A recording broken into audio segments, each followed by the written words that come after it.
Thank you.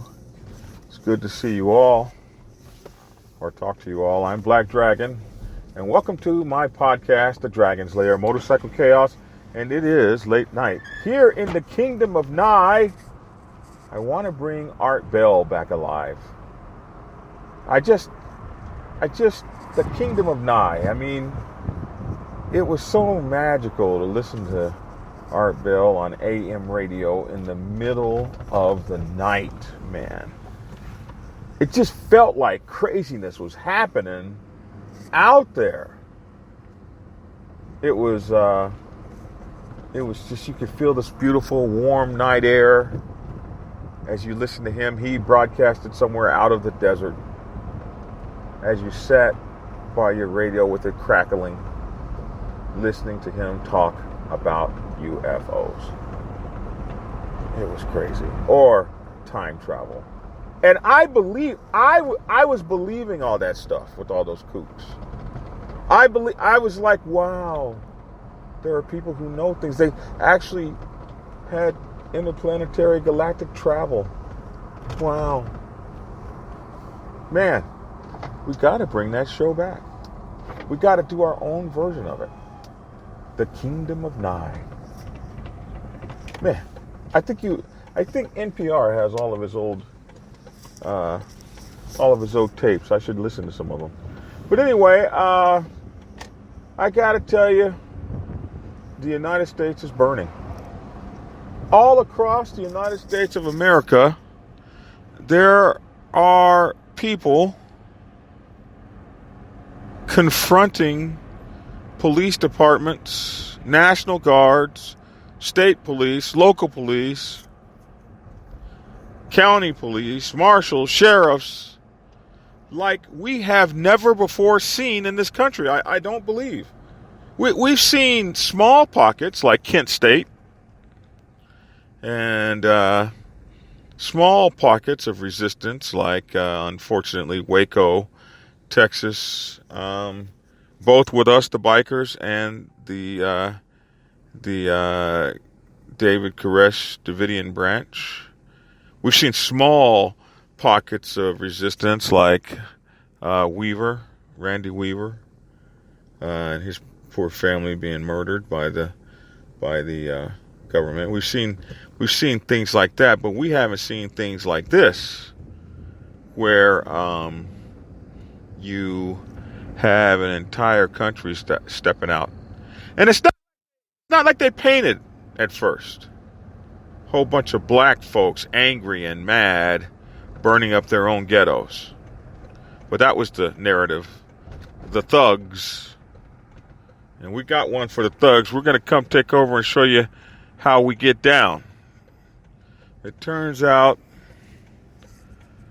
that I see just as many crazy-ass little white boys running around with skateboards, breaking up shit, as I do anybody else. There's every color out there, and no one knows what their agendas are. Do you have right-wing zealots that are completely for the Ku Klux Klan out there rabble-rousing and stirring stuff up? Or is it Antifa? And I really don't know exactly what Antifa is. I think I'm probably a little bit derelict. I should look it up and find out who and what Antifa really is. I never really put much stock in it, but you got Antifa that could be stirring up stuff. Man, you got all this stuff a-going. All this stuff a-going. And it's hard to know exactly what's going on.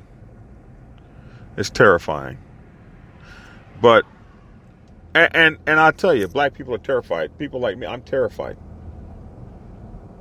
Do you drive outside your house and these idiots are now walking down your street, burning trash in the middle of the street and all that? I tell you what, if they come by my place of employment, where I derive my money, if they come by my office, the office of Bunch Media Group, where Black Dragon Biker TV is housed on that bullshit, Ain't nothing getting burned at my spot, unless, of course, I'm not there.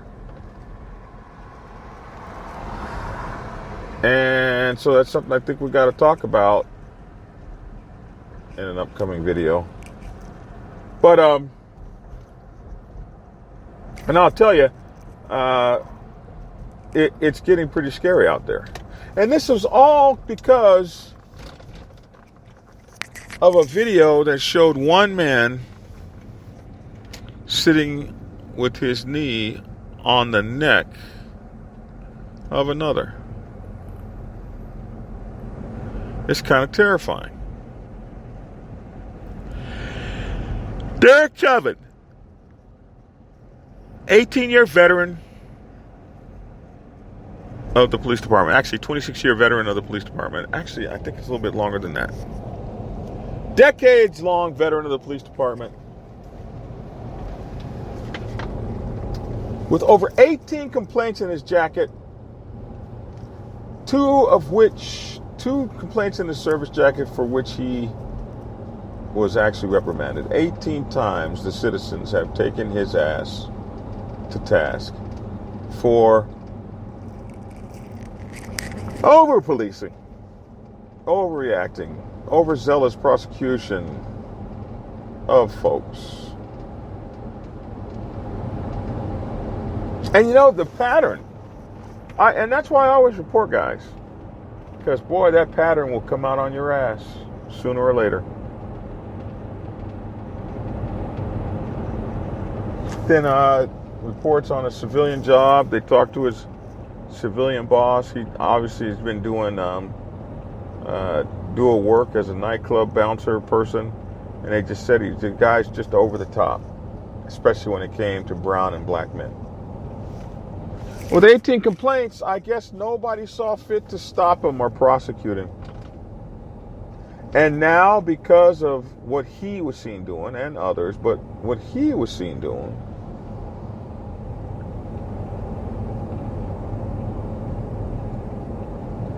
has cost at least 6 or 7 lives at this point. 6 or 7 people have died, and untold hundreds of millions, if not billions of dollars of damage in lost wages, burned up buildings, lost equipment, cars, trucks, stop signs, stoplights, buildings caught on fire, glasses broken out, windows broken, and hospital bills. We're talking about hundreds of millions, if not even $1 billion in damages. People lost their jobs, lost wages. People already didn't have jobs. And now the only Wendy's in the area burns up.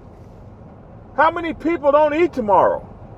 How many people got to go find work tomorrow because some jerk ass is running around burning up our damn neighborhoods? Some jerk ass that ain't even from our neighborhoods. All of this caused by 4 ignoramuses, so drunk and high on power that they could not even recognize they had a man in their arms dying. They held the man down another 2 and 3 minutes beyond the time that the guy was even capable of rendering a response.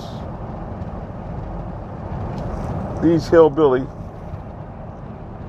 dumbasses. And the one who got the most ire was the one with the shit-eating grin on his face, with his effing hand in his pocket. Well, that was brilliant. They put my hand in my pocket with ease and just slide my knee on his throat and choke the shit out of him.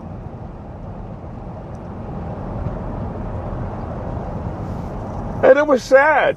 People, bystanders standing down by just begging them. It's like the more they begged, maybe if they had just not said anything. It's like the more they beg, the more they turn those officers on. Like, no. Well, we were going to let him go, but now that you've begged, hell no. Yeah, keep on begging. No, you haven't begged enough. No.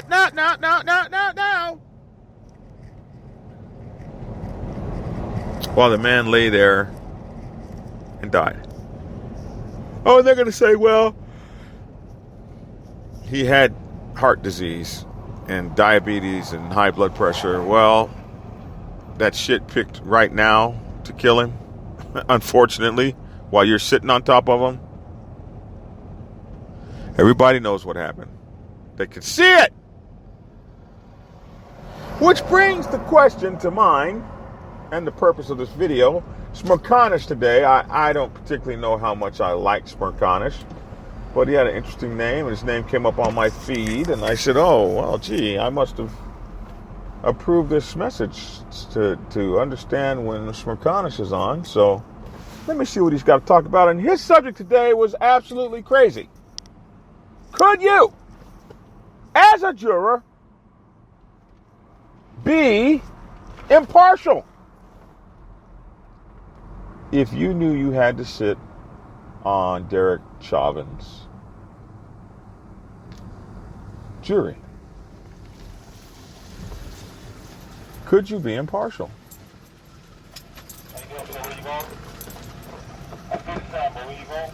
I'm going to where this is. See that? Yes. Uh-huh. Sorry about that.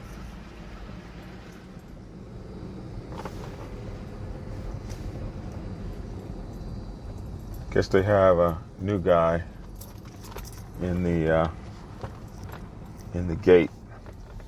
That's the thing when you have to come into the gate in your community. The new moron can ask moronic questions. But anyway, and he sees my sticker on my, like, I'm going to where I'm going. What do you mean, where am I going? I'm going to where the sticker says I'm going.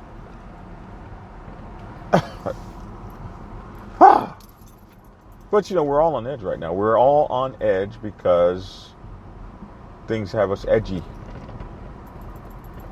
So I guess I should take it easy on him. Maybe it's best that he should know where I'm going, since we're going through a global pandemic and people are running around burning neighborhoods up. But anyway, I digress. Could you be impartial if you knew you had to sit on that man's jury? No, I mean, really, could you be impartial? Could you put aside everything you've heard, everything you thought you knew, every feeling you thought you had, all the hateful venom and vitriol, long enough to hear this man's explanation as to why he didn't commit the murder you thought you saw, and then go back in a jury room and consider it, not go in there and laugh and say this is so much bullshit, oh, guilty. No. You got to go in there and say, okay, at timeline 2957, he said that he slipped on a rock. Guys, do you see any rocks here? I mean, to actually go back and listen and sift through the information until you had a deliberation and a consideration to find this man guilty or innocent based on the facts as they are presented in a court of law, and only in a court of law, leaving everything you may have heard or thought you had heard or thought you had saw or had seen or knew or witnessed or were third party to, or had an aunt who had an uncle, who had a friend, who had a brother, who had a cousin, who had a son, who had a daughter, who had a mother, who had an aunt, who had a sister's grandchild, that told you something that they knew. And you would have to dispose of all that good information in order to be impartial. When I heard Smirkanish, I was like, man, get the hell out of here. That guy's guilty. There's not a damn thing. And he said, yeah, but he's a lawyer. Smirkanish is a lawyer. Yeah, but the lawyer in me wants to know if you guys could be impartial. And that's what the requirement of the Constitution requires, that nobody sit on a jury that's not willing to remove their own personal feelings from it and actually judge the person with impartiality, with the evidence presented in court alone, which is more consideration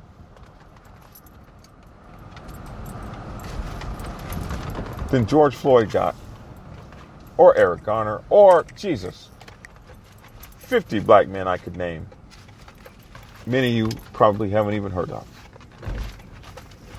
Giving them more consideration than they gave the people that they killed is a truly American virtue. I don't think it happens anywhere else on earth. And it probably shouldn't happen in America.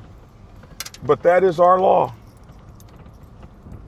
I asked the person today, I said, well, hell, could you, if you had to go to the Nuremberg trials in 1945 and you knew what a Nazi had done as a war prisoner camp at Auschwitz, and you knew he had been part of the death chamber squad, could you look at him and his evidence without a predisposition? And I have to say, I don't know if I could. Man, that'd be a tall glass of water to drink. And that was what would be required of you. And if you couldn't do that, you'd have to excuse yourself as a juror. And how many of us tell ourselves, oh, I could do that, but really, there's no effing way.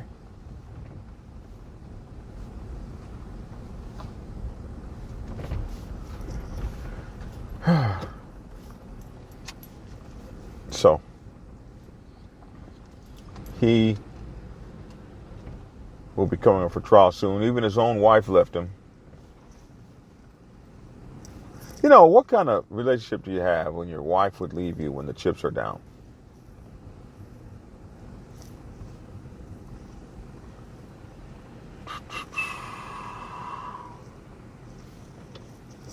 What kind of relationship is that? If your wife would leave you when the chips are down.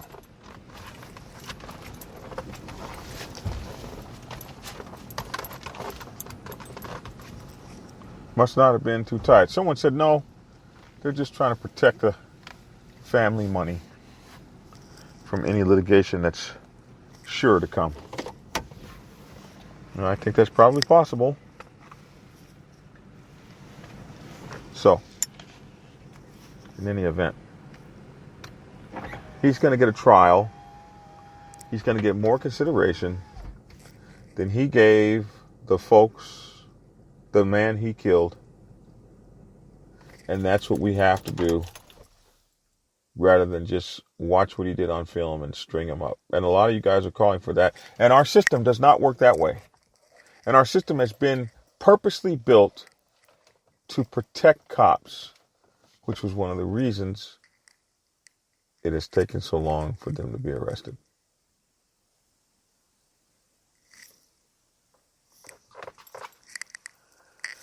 So we're going to have to figure out what this chump gets. And that's going to be tough to figure out, even if he gets anything at all. I hope that's not the case. I hope they build a prison on top of him.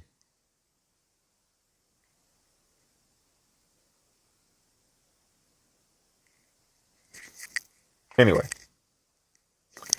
I'm tired now and I'm at home, sleepy. Guess it's time for me to climb my butt into bed. I'm Black Dragon. I just want to thank you so much for tuning in. We have gear, blackdragonsgear.com. Please go get some of our gear. If you want to donate to the channel, PayPal, Bunch Media Group at gmail.com. Also, Cash App, just send your kind donations to Black Drag. Let's see. Cash App is Biker Prez, $Biker Prez, Prez. And of course, Patreon, Black Dragon National President. You can find us on Black Dragon Biker TV on Facebook, Instagram TV, and YouTube. And our video that we did today was most awesome. Crazy Karen goes after a black motorcycle club. I hope you guys like that. Tune in with me tomorrow in the kingdom of Nye, and we will do more together. As always, thanks for tuning in, and get skinny!